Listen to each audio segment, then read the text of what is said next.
Buenos días a todos, yo soy el doctor Raimundo Domínguez, soy residente de urología de tercer año del Hospital de Ipreca y de la Universidad de Santiago de Chile.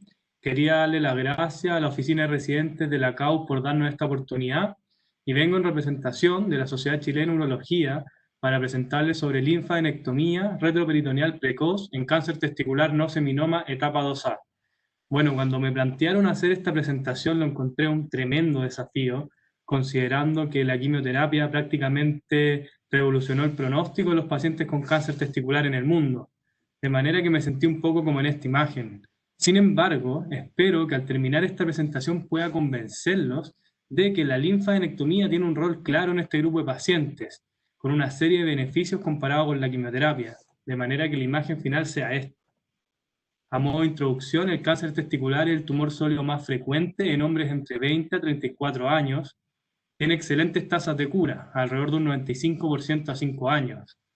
La incidencia va en aumento en el mundo y es bastante variable según la zona geográfica. Vemos una alta incidencia en países nórdicos, en países de Norteamérica y algunos países de Sudamérica. Chile en particular tiene una alta incidencia, teniendo 8 casos por cada 100.000 habitantes. Respecto a la mortalidad, junto con Latvia, Chile tiene las tasas de mortalidad más altas del mundo, siendo 1,1 casos por cada 100.000 habitantes.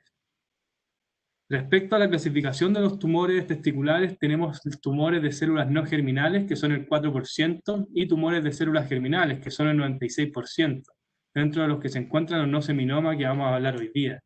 Específicamente, vamos a hablar de los tumores no seminoma etapa 2A. Estos pacientes se caracterizan por tener un compromiso variable a nivel local, desde un PT1 a un PT4, tienen un compromiso nodal N1, tienen ausencia de enfermedad metastásica y pueden o no tener marcadores tumorales positivos por orquiectomía. Tienen un excelente pronóstico, con una sobrevida mayor al 95% a 5 años. Y hay distintas opciones terapéuticas que uno puede ofrecerle a estos pacientes. Tenemos la linfadenectomía retroperitoneal, la quimioterapia basada en cisplatino, y en algunos casos de duda de las imágenes se puede hacer observación. Respecto a las recomendaciones de las guías clínicas, la NCCN recomienda que pacientes con tumores no seminoma, etapa 2A, con marcadores positivos, la primera línea sea la quimioterapia basada en cisplatino. En pacientes con marcadores negativos, uno puede ofrecer una linfanectomía con preservación de nervios o quimioterapia primaria. Respecto a las recomendaciones de la guía europea, son bastante similares. Destaca que en caso de dudas de las imágenes se puede repetir la tomografía computada en 6 semanas.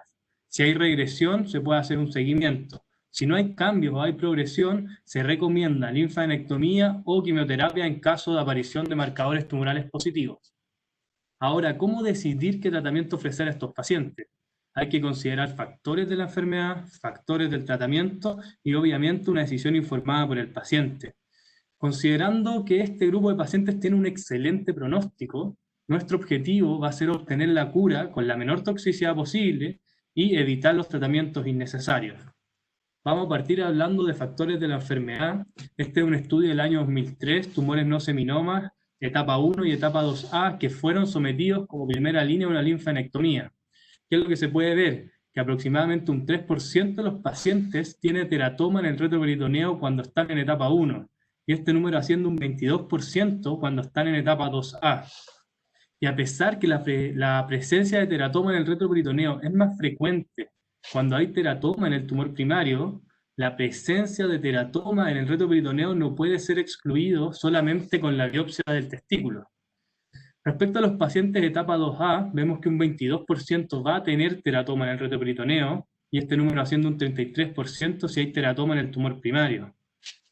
Considerando que el teratoma es radio y quimioresistente y el teratoma es la principal causa de recurrencia tardía, la linfadenectomía como primera línea tendría un rol terapéutico en estos pacientes, por lo tanto tendría mayores beneficios versus la quimioterapia de inducción.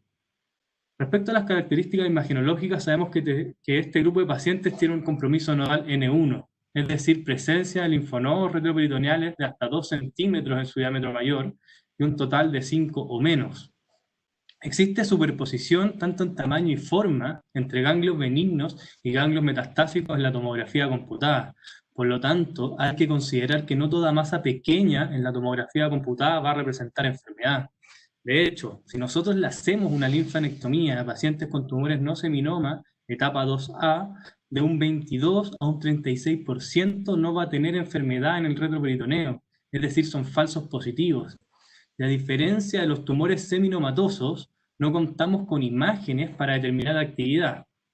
Por lo tanto, considerando que un 22 a un 36% son falsos positivos, que uno de nuestros objetivos es obtener la cura con menor toxicidad, la linfadenectomía tiene beneficios, ya que tiene menos efectos adversos comparados con la quimioterapia.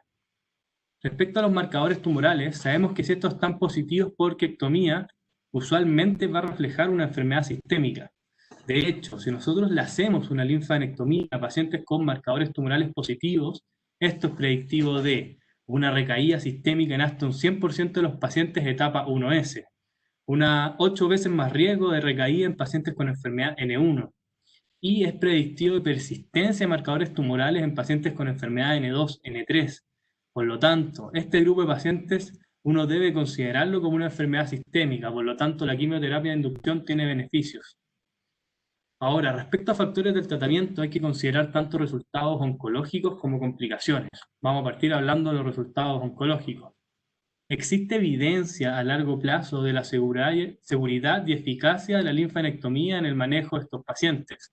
De hecho, ya se ocupa desde 1900 para tratar tumores de células germinales. Y a diferencia de la quimioterapia, no está asociada a enfermedad cardiopulmonar, a enfermedad maligna secundaria o a síndrome metabólico. Hay múltiples templados en la literatura que orientan a qué grupos ganglionares uno debería resecar al momento de hacer la linfadenectomía. Y uno debería poner en la balanza los resultados oncológicos y las complicaciones de cada una de estas técnicas para ver cuál va a realizar. En general, la linfadenectomía infraileal bilateral con preservación de nervios se considera el estándar. Tiene buenos resultados oncológicos en este grupo de pacientes, con una sobrevida libre de recurrencia de un 86 a un 95%. Y en centros de alto volumen tiene un excelente control local, con recurrencia en el campo menor a 2%. Si se realiza preservación nerviosa, la eyaculación anterógrada se mantiene entre un 95 y un 99% de los pacientes. Respecto a los resultados oncológicos, este es un estudio bastante interesante que se publicó el año 2007, incluye pacientes con tumores no seminoma de etapa 2A y 2B, y se analiza en forma retrospectiva los tratamientos que recibieron, ya sea quimioterapia o linfadenectomía. Se divide en 3 periodos, del 89 al 93, del 94 al 98 y del 99 al 2002. ¿Qué es lo que podemos ver? Que en los 2 primeros periodos la tasa de sobrevida libre de recurrencia era significativamente menor en los pacientes que fueron sometidos a linfadenectomía versus los pacientes que recibieron quimioterapia. Sin embargo, en el tercer periodo esta tasa se iguala, sin diferencias significativas. ¿Cómo se puede explicar esto? Por los criterios de selección de los pacientes. Como podemos ver en esta tabla, un porcentaje importante de los pacientes en los primeros 2 periodos eran etapa 2B. Sin embargo, en el último periodo, un paciente en etapa 2B. También podemos ver que en los 2 primeros periodos un porcentaje importante de los pacientes tenía marcadores tumorales positivos, tenía enfermedad fuera del templado que se realizó o tenía múltiples masas en el retroperitoneo. De manera que si uno hace una selección correcta de estos pacientes, incluyendo pacientes que tienen tumores no seminoma etapa 2A, con marcadores negativos y con linfonodos dentro del templado, se obtienen resultados oncológicos comparables a la quimioterapia. Pero la linfadenectomía tiene un beneficio, que nos da un estadio patológico del retroperitoneo, de manera que uno puede detectar los falsos positivos, es decir, los pacientes N0, los cuales sabemos que tienen una tasa de recaída menor a un 10%, y en general se recomienda la observación. Podemos reconocer también los pacientes que son enfermedad N2, en los cuales la tasa de recaída va de un 40 a un 50%, y el manejo es con quimioterapia adyuvante. Y finalmente los pacientes con enfermedad N1, en los cuales la tasa de recaída es de un 10 a un 15%. En general se puede plantear observación o quimioterapia adyuvante. Este es un estudio que incluyó 195 pacientes con tumores no seminoma etapa 2, a los cuales como tratamiento inicial se les hacía una linfadenectomía. Luego de esto se dividían 2 ramas. Una rama se hacía observación y al momento de presentar la recurrencia se daba quimioterapia. Y la otra rama se le daba quimioterapia adyuvante. ¿Qué es lo que obtuvieron? Que las tasas de cura eran equivalentes en las 2 ramas. Sin embargo, en la rama que se hizo observación hubo una disminución de hasta un 50% de la necesidad de quimioterapia. Por lo tanto, la linfadenectomía como primera línea nos permitiría ahorrar hasta un 50% la necesidad de quimioterapia. Este otro estudio, un estudio prospectivo, en una rama se incluían 109 pacientes a los cuales se les hacía una linfadenectomía primaria. Si había enfermedad en el retroperitoneo, se le daba quimioterapia adyuvante con 2 ciclos. La otra rama incluía 78 pacientes a los cuales se les realizaba quimioterapia de inducción con 3 ciclos. Si había una masa residual post-quimioterapia, se le hacía una linfadenectomía. ¿Qué es lo que se puede ver? Que la sobrevida libre de recurrencia era similar en ambos grupos, sin diferencias significativas. Pero si uno analiza los tratamientos adyuvantes que recibieron, podemos ver que los pacientes que fueron una linfadenectomía post-quimioterapia tenían una mayor tasa de complicaciones versus la linfadenectomía primaria. Y respecto a las complicaciones y la toxicidad asociada a la quimioterapia, podemos ver que los pacientes que recibieron quimioterapia de inducción tenían mayor toxicidad aguda que los pacientes que recibieron quimioterapia adyuvante, ya que la quimioterapia de inducción son 3 ciclos y la quimioterapia adyuvante fue con 2 ciclos. Por lo tanto, la linfadenectomía como primera línea no solamente nos permite ahorrar hasta un 50% la necesidad de quimioterapia, sino también, en caso de requerir un tratamiento adyuvante, este va a tener menos complicaciones. Ahora vamos a pasar a hablar de las complicaciones de estas técnicas. Este es un reporte del año 2008 del Cleveland, pacientes que fueron sometidos a una linfadenectomía infraileal bilateral con preservación nerviosa vía abierta. Ellos describen un 5% de complicaciones intraoperatorias, siendo lo más frecuente la lesión vascular, 24% de complicaciones postoperatorias, siendo lo más frecuente el hilio postquirúrgico y la infección de la vía operatoria, y un 7% de complicaciones tardías, incluyendo hernia incisional, eyaculación retrógrada y obstrucción intestinal.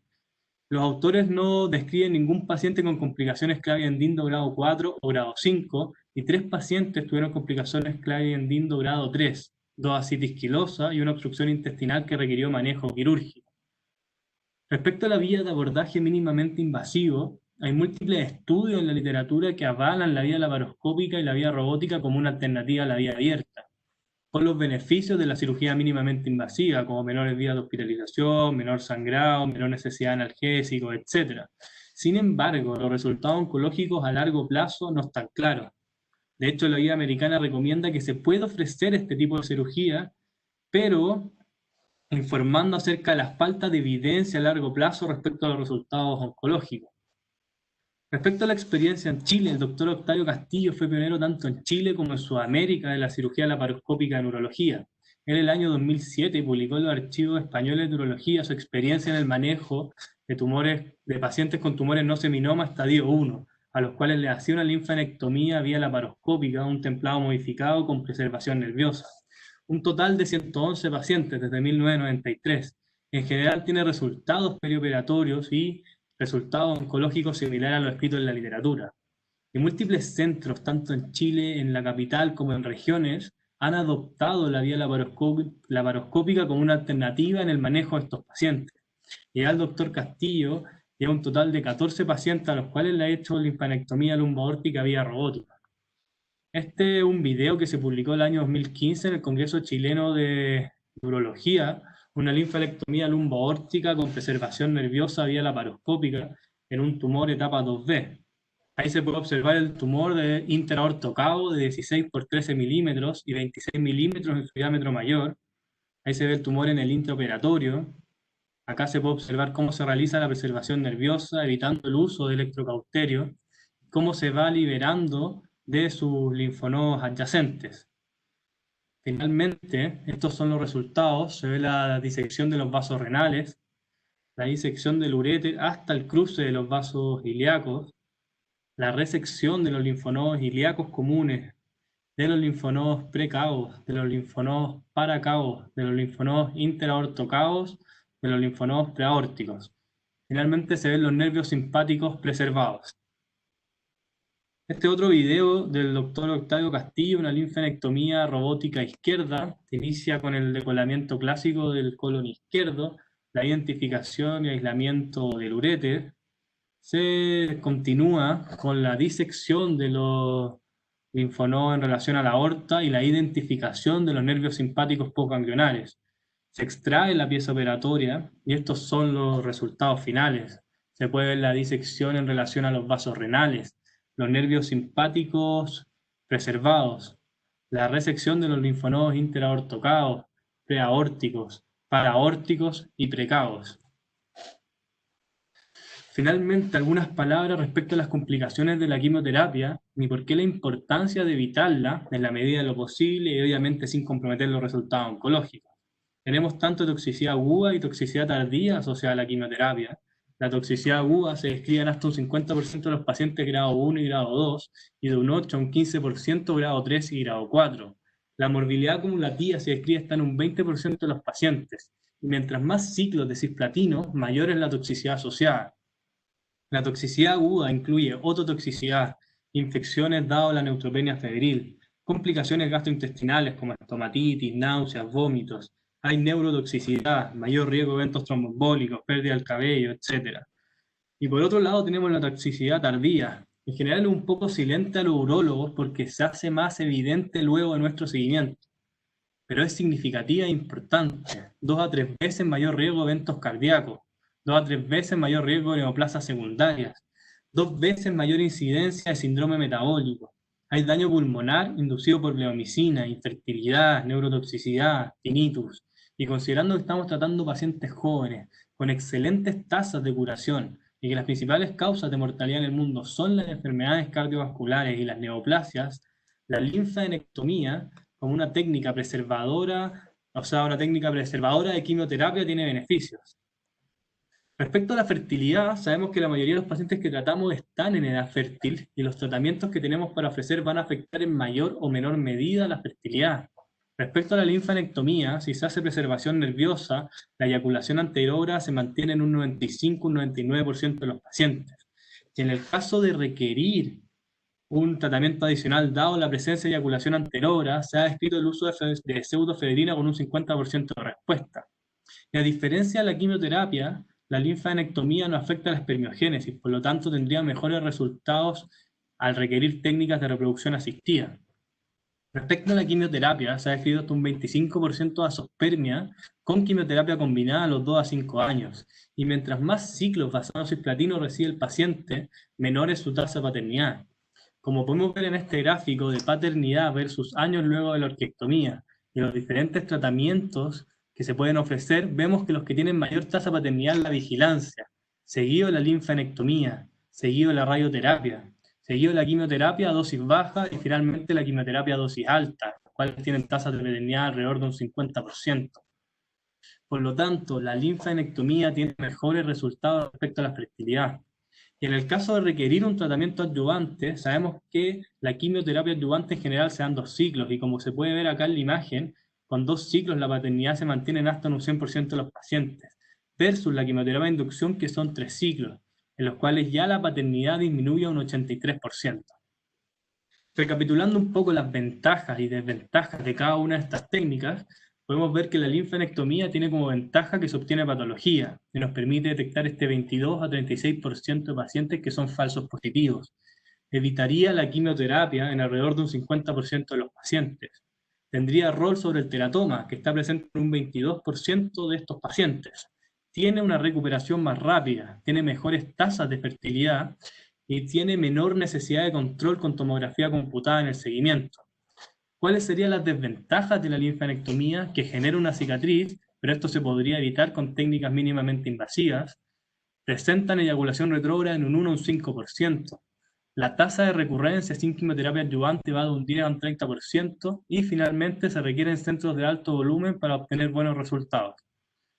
Respecto a la quimioterapia de inducción, vemos que tiene ventaja que tiene mejores resultados oncológicos en pacientes S1, en pacientes con alta carga nodal o en pacientes que tienen linfonodos fuera del templado.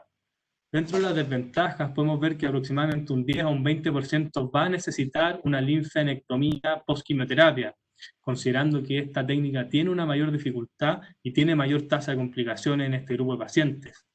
Tenemos toxicidad aguda y a largo plazo significativa. No tiene rol sobre el teratoma y por lo tanto tiene mayor tasa de recurrencia tardía y finalmente tiene mayores costos. Este es el Hospital de Ipreca, mi centro formador. Tenemos como beneficiaria a la Policía de Investigación, Carabineros de Chile y Gendarmería. Y al discutir este tema con mi servicio y ver la experiencia de los distintos urólogos que lo conforman, llegamos a algunas conclusiones. En primer lugar, creemos que existe una baja tasa de diagnóstico de pacientes etapa 2A en Chile.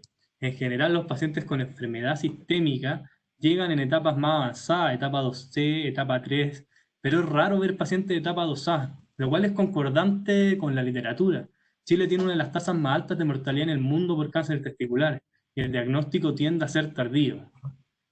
Creemos que la linfadenectomía es la primera línea en este grupo de pacientes con marcadores negativos por todo lo mencionado anteriormente. Y creemos que la vía laparoscópica es una alternativa factible. En nuestro centro tenemos una experiencia de más de 17 años en laparoscopía y hemos tenido buenos resultados al hacer linfadenectomía lumbaórtica vía laparoscópica.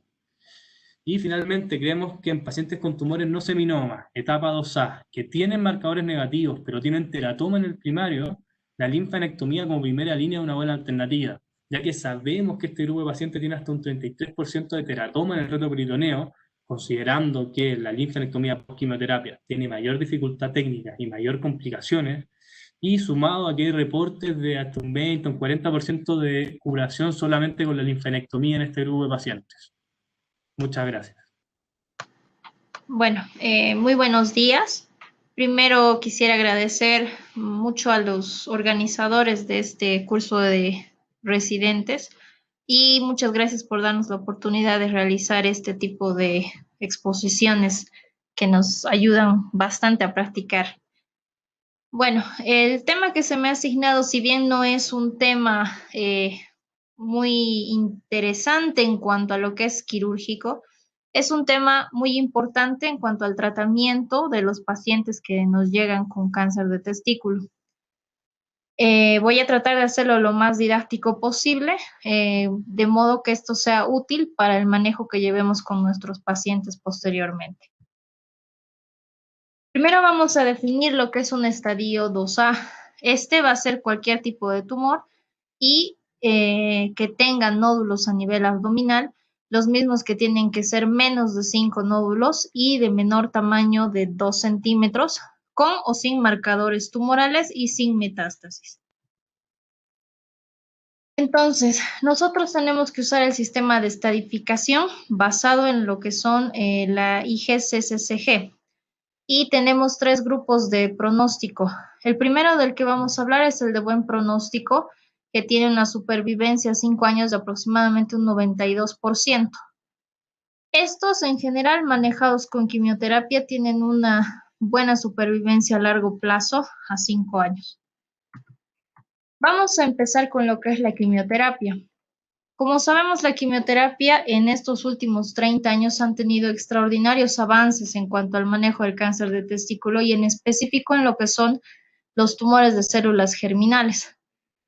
Si bien este tratamiento era bastante tóxico a un inicio, al momento, con el advenimiento del cisplatino, esto se ha vuelto mucho más tolerable y al momento podemos hablar de una tasa de curación y con pocos efectos adversos a largo plazo. Vamos a hablar de lo que son los 3 quimioterápicos que son los que se usan en cuanto a la terapia estándar que se maneja según lo que son las guías clínicas. Primero, la bleomicina. Es el primero de los quimioterápicos que se empezó a usar en tumores de testículo. Si bien es el más tóxico, su uso puede o no prescindirse en lo que son los esquemas de tratamiento. Su función es la de escindir el ADN mediante un proceso oxidativo. La bleomicina se va a unir a lo que es el ADN y al hierro, primero de forma bicovalente, luego tricovalente, formando los radicales de superóxido y de hidroxilo, y de esa forma fragmentando el ADN. Este quimioterápico va a tener efectos adversos generalmente cuando su dosis pase de más de 270 unidades, produciendo lo que es la toxicidad pulmonar. Se ve bastante reducida esta en pacientes que tengan algún problema pulmonar previo. Esta toxicidad va a producir lo que es un daño alveolar difuso, que a la larga puede producir una fibrosis pulmonar y disminuir lo que es la fracción de ventilación. Este problema de la toxicidad se va a deber a que en los pulmones y en la piel no va a haber lo que es la enzima bleomicina hidrolasa, Es decir, que estos órganos, los pulmones y la piel, no van a poder sintetizar la bleomicina, haciendo que ésta se acumule y produzca el daño a nivel pulmonar y también lesiones mucocutáneas. Otro de los efectos adversos que van a existir de forma aguda en realidad va a ser la enfermedad de Raynaud, que se va a deber por una intolerancia a lo que es el frío, que va a producir una vasoconstricción distal en extremidades superiores y también en ocasiones inferiores, y se va a ver en general en forma aguda después de la administración del medicamento. La bleomicina se dice que va a tener un riesgo asociado de muerte de menos de un 0.2%, por lo cual debe tenerse mucho cuidado de lo que es la administración de este medicamento. El medicamento que ha, podría decirse, revolucionado lo que es el tratamiento de la quimioterapia es el cisplatino. Este va a necesitar lo que es un medio rico en cloro y va a necesitar abundante hidratación para lo que es su metabolización en el organismo. Se va a unir a las N7 de las guaninas en el ADN y va a formar lo que son enlaces cruzados covalentes dentro de las hélices y va a producir una lesión citotóxica que va a inhibir lo que es la replicación del ADN y del ARN. Es por esta razón que este medicamento va a tener una mejor efectividad, ya que va a actuar en los dos tipos de fragmentos en los que se va a inhibir lo que es la replicación. Por eso tiene una mayor eficacia. El mayor efecto adverso va a ser la nefrotoxicidad. Este se va a ir acumulando dentro de lo que son los túbulos renales y por esto va a causar una insuficiencia renal aguda a un inicio y posterior de las siguientes dosis o los ciclos puede producir una insuficiencia renal crónica. Lo ideal para esto, y está indicado en todas las guías de tratamiento, es realizar bastante hidratación, tanto endovenosa como vía oral, para evitar esta complicación. También va a producir ototoxicidad, neurotoxicidad, depresión medular, y de todos los quimioterápicos va a ser el más emetógeno. Este va a producir náuseas incluso después de 5 días de haber terminado de recibir la dosis de tratamiento. Otro tipo de complicaciones son enfermedades cardiovasculares. Esto se va a producir por lo que es un aumento en lo que es el factor de von Willebrand y va a producir un aumento de grosor en lo que es la íntima y la media de la arteria carótida, pudiendo producir eventos adversos a nivel cardíaco. En cuanto al hipogonadismo, se dice que en los pacientes con cáncer testicular, estos ya van a tener un 20% de enfermedad irreversible al momento del tratamiento.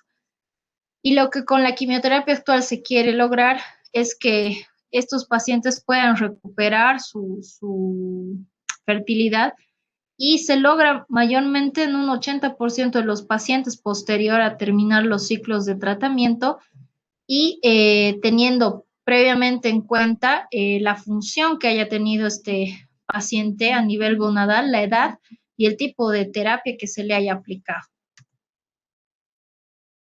En cuanto al etopósido, este va a ser una podofilina semisintética que va a dañar el ADN al inhibir la topoisomerasa 2, fragmentando la misma e inhibiendo la capacidad de enrollarse y haciendo que el ADN se rompa, entonces evitando la replicación celular.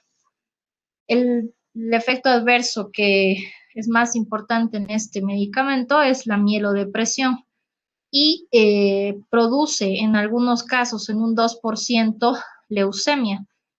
Y cuando las dosis se van a ir incrementando, es decir, cuando haya un ciclo más de tratamiento, puede aumentar este riesgo en un 4%. Entonces, si vemos que estos quimioterápicos tienen tantos efectos adversos, ¿por qué los usamos? Se nota que estos medicamentos están marcados por lo que es las guías clínicas. Su tratamiento puede estar recomendado cuando los marcadores tumorales son positivos. Los 3 ciclos de bleomicina, etopósido y cisplatino o en los 4 ciclos de etopósido con cisplatino.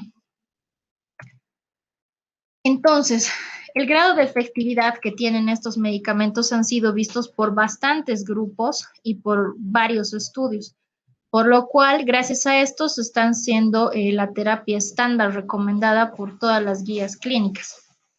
El primer estudio que tenemos para el esquema 1, que es el BEP, hecho por la Universidad de Indiana, ha hecho una comparación entre lo que son el BEP y la bleomicina, vinblastina y cisplatino.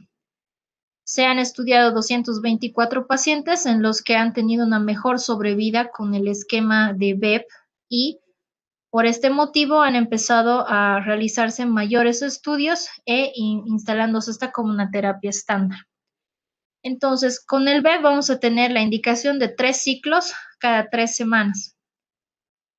¿Qué indicaciones tienen para retrasar estos tratamientos cuando el paciente vaya a presentar fiebre y granulocitopenia? Si estos presentan una disminución de hasta 100.000 granulocitos por milímetro cúbico, se dice que este requiere el uso de factores hematógenos que puedan ayudar a la formación de estos nuevamente en ciclos posteriores, por lo cual los controles de laboratorios deben ser establecidos en cada ciclo al iniciarlo. ¿Por qué se establece el otro esquema de tratamiento que es el de topósido más cisplatino? Si bien la bleomicina produce este tipo de toxicidades a nivel pulmonar, los pacientes deben ser estudiados previamente para saber si estos no tienen algún tipo de deficiencia pulmonar, por lo cual se establece que debe hacerse unos rayos X de tórax y recomendable una espirometría. En caso de que el paciente tenga cualquier tipo de disminución de lo que es la ventilación, lo ideal es realizar este ciclo de topósido y cisplatino para no arriesgar la funcionalidad pulmonar en estos pacientes. Entonces, esa es una recomendación, la cual se ha visto marcada en lo que es el estudio del Memorial Sloan Kettering Center, que tiene más de 2 décadas investigando este tipo de toxicidades y eficacia en cuanto al tratamiento quimioterápico. Y ellos encontraron en el estudio que ellos realizaron de 289 pacientes que con este tipo de tratamiento de topósido y cisplatino, la supervida libre de enfermedad de progresión ha sido de un 94% con una media de 7.7 años, lo cual nos habla de un gran resultado y es uno de los tratamientos igual estándar para el tratamiento en tumores testiculares. Entonces, este estudio que ha sido realizado por el grupo francés de la Federación de Centros de Cáncer, donde compara estos dos esquemas de tratamiento, BEP y EP, en sus 3 ciclos primero y el otro en 4 ciclos.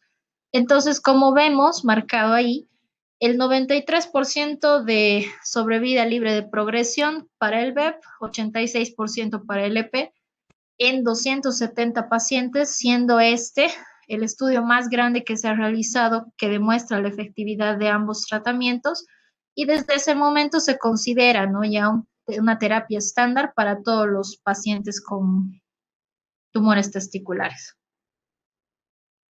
Este es otro estudio en el que se considera lo que es el rol de la quimioterapia en el cáncer de testículo avanzado. El estudio, como pueden ver, ha tenido una respuesta completa con el tratamiento con quimioterápicos con tasas muy altas de aproximadamente un 90-94%, en algunos casos menores, pero por la cantidad de pacientes que han manejado estos. En cuanto a lo que es el T2A de pronóstico intermedio, sabemos que este va a tener una tasa de sobrevida de 80% aproximadamente a 5 años, por lo cual la recomendación es la realización de 4 ciclos de BEP.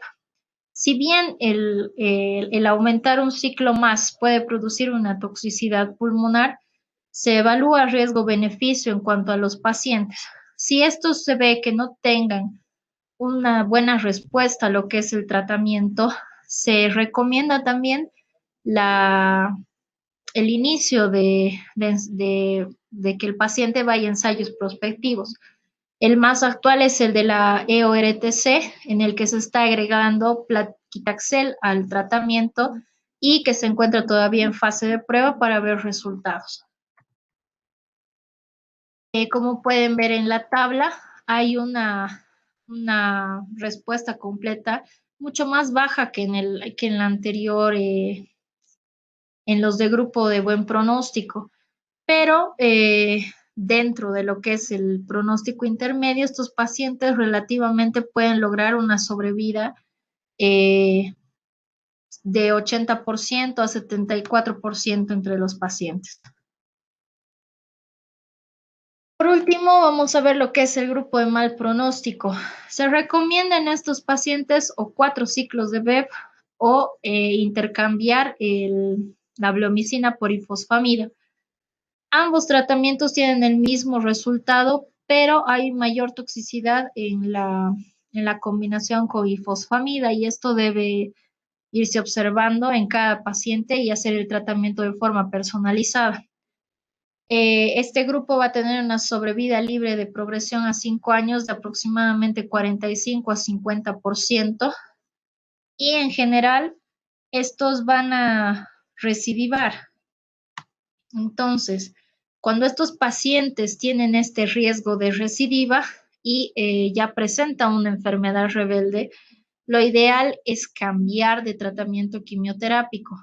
En los pacientes, la terapia que se está usando más es el del TIP, en el que tiene Placlitaxel, ifosfamida y cisplatino. Como pueden ver, el cisplatino siempre es la molécula que acompaña todos los tratamientos, ya que este es el que mejor resultados proporciona. Este es un estudio que se está trabajando actualmente, si ven las revisiones del 2018, este está en fase 3, es el estudio Tiger, en el que se está haciendo una comparación de lo que es el tratamiento de salvataje con altas dosis de quimioterapia. Se ha empezado a usar esto en la Universidad de Indiana. En 135 pacientes han observado hasta el momento que tienen un 70% de beneficio. Si bien se debe evaluar lo que es la presencia o ausencia de factores pronósticos adversos, al momento estamos todavía en espera de ver los resultados a largo plazo para poder determinar si este tipo de tratamientos van a producir un beneficio específico en estos pacientes. Entonces, tratando de comparar lo que es la linfadenectomía retroperitoneal con lo que es la quimioterapia, en general no hay al momento muchos estudios que apoyen o nieguen lo que es el beneficio exacto en ambos.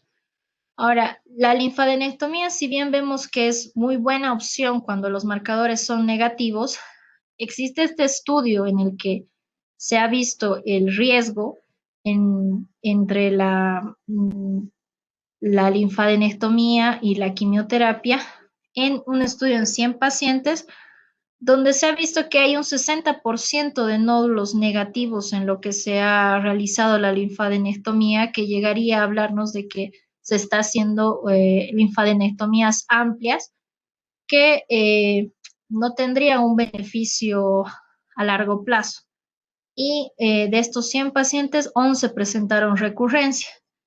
¿Qué es lo que nosotros tratamos de evitar con la quimioterapia primaria? El hecho de que puedan existir micrometástasis a nivel sistémico que no se puedan apreciar con la tomografía y que esto provoque recurrencia. Esta va a tener una alta tasa de fracasos de un 37 a un 100% en cuanto hay una elevación de marcadores, que es el riesgo que se corre de hacer linfadenectomías primarias. Bueno, quería hablarles un poco de la experiencia que hemos tenido en mi servicio en el Hospital Viedma de la ciudad de Cochabamba, en Bolivia. Nuestro servicio va a realizar lo que es la orquiectomía radical. Se realiza el estudio histopatológico con o sin inmunohistoquímica, dependiente de lo que el patólogo indique, y con el resultado de este por protocolo se manda el paciente a oncología clínica, que es quien maneja la quimioterapia. Ellos nos refieren que usan cualquiera de los dos esquemas dependiendo del paciente y tienen unos porcentajes de curación con quimioterapia de un 90% en seminomas y de un 70% en no seminomas. Viendo ellos si existe una tasa de recurrencia, el ver una nueva quimioterapia y realizando un PET scan en casos especiales. Nuestro servicio ha tenido en 5 años 68 casos, de los cuales 38 han sido 38 seminomatosos y 30 no seminomatosos. Las edades variables de acuerdo a cada grupo y el tratamiento que se ha realizado. En los seminomatosos han realizado radioterapia 10 pacientes, quimioterapia 18 pacientes y pacientes sin tratamiento 10. Y en los no seminomatosos, la mayoría de los pacientes, 22, han ido a quimioterapia y sin tratamiento se han quedado 8 pacientes. Cabe resaltar en estos resultados que nuestros pacientes son pacientes, la verdad, de muy escasos recursos y el seguro no les cubre la quimioterapia, por lo cual estos pacientes quedan sin tratamiento y al ser también pacientes del interior, no pueden lograr un tratamiento adecuado. Y también es importante destacar que la mayoría de los pacientes que nosotros atendemos son pacientes que vienen con masas muy grandes ya en abdomen, que no llegarían a beneficiarse de una linfadenectomía, por lo cual nuestro servicio realiza primero siempre la quimioterapia posterior a la orquiectomía y después de eso se realiza una linfadenectomía de rescate dependiendo de la citorreducción que haya tenido la masa o dependiente de que si ha habido otro tipo de crecimiento a nivel abdominal. Agradecerles nuevamente por la oportunidad y bueno, desearles éxito en todo lo que realizan. Este es mi hospital, el Hospital Clínico Viedma de la ciudad de Cochabamba. Y gracias a todos. Hasta luego.